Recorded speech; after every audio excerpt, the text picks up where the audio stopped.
been discussing hair transplants, who is a good candidate for hair transplant, what are my options if I wanted a hair transplant, now that we know that there are two types of hair transplants.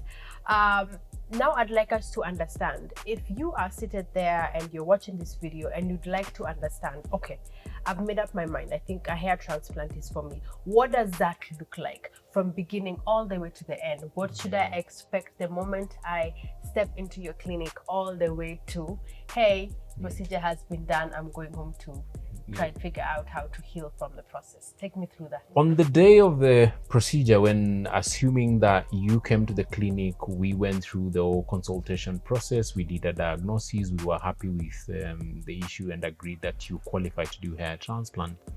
We look at your medical history just to establish, do you have any conditions? Are you on any medication that would have contraindications to whatever will be done? Hair transplant is all about harvesting the hair that we need, and this is done under local anesthesia. So in the morning of the procedure, you definitely come into the clinic, you get a bit of more briefing on what to expect throughout the day, how to take care of the hair follicles post the operation.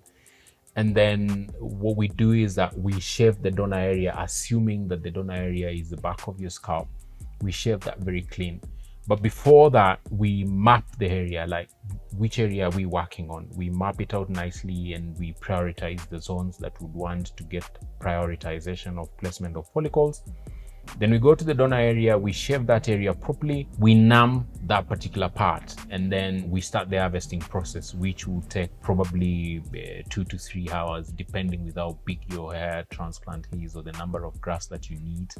So when you have one of the people harvesting, you have another person picking up the follicles, you have another member of the team counting and separating the hair follicles, because we have multiples and singles, and depending with the area of the scalp that we're working on, there are areas where you cannot place the multiples and there are areas where you cannot place singles. So we separate that, count the hair grafts and make sure that they meet the numbers that we're looking at. And then after the harvesting, of course, because you have tiny little open holes at the back, then we put a dressing in that area.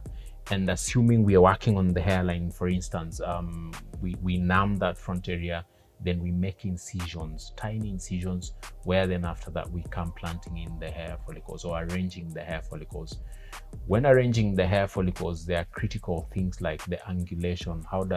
What direction is your hair facing, and how curved is the root, because most Africans will have very coiled or curved hair root.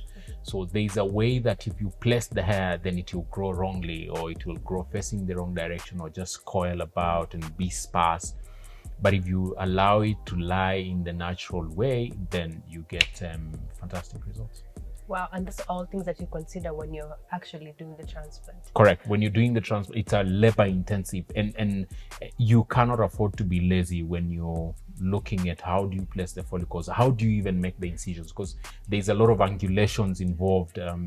When it comes to the side, it cannot be the same as the top. When the patient is lying like this, you really have to know, how are we going to make the incisions, at what angulation, what direction, and what is the placement of the hair to get the desired effect for to hair get to look like this, like the rest of the hair, for it to look very natural.